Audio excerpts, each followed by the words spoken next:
Okay ba? Mag-share po tayo galing dito sa bulb. Yung pin light natin nandito sa table. Ano po to? Universal po to para sa akin. Eventually, may dalawang klase na pang-install nito. Kung gusto niyo po bracket lang, pwede po. Ito po 18 watts ha. Kung gusto ko lang pong bracket, pwede po siya.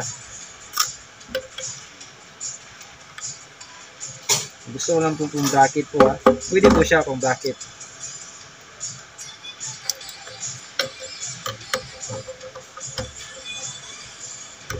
Okay po? Kung gusto mo pong bracket lang, meron po siyang screw at saka togs. Kung gusto mo pong bracket, pwede po siya. Bracket, pwede po siya. Okay po, pwede po siya pang bracket.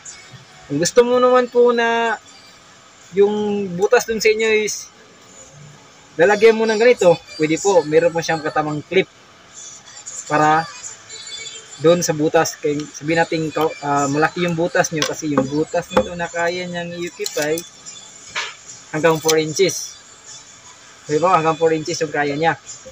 Madali lang po ito ikabit yung clip niya. Yan po ito. Yan. Idinayin mo lang dito. Yan yung basic niya. Isa naman po.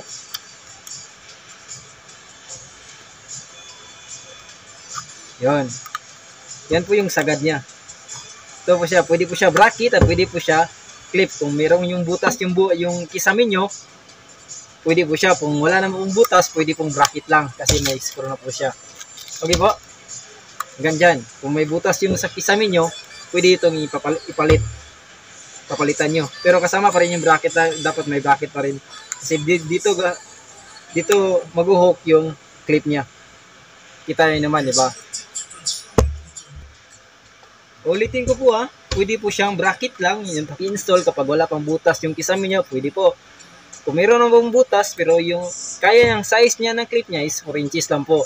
Kung 4 inches yung butas yung kisame nyo, either sa hardplex or gypsum board or plywood na 3/4, pwede po siya. Hanggang 4 inches lang po. Tapos wala naman po, pwede pong bracket. Okay po? Yan lang po yung basic natin. Tapos, itatry natin kasi 18 watts po ito eh. Pwede ito pang sala. Kwarto.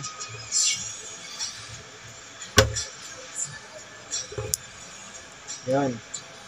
18 watts po ito. Yan lang po. Salamat po sa panonood. God bless.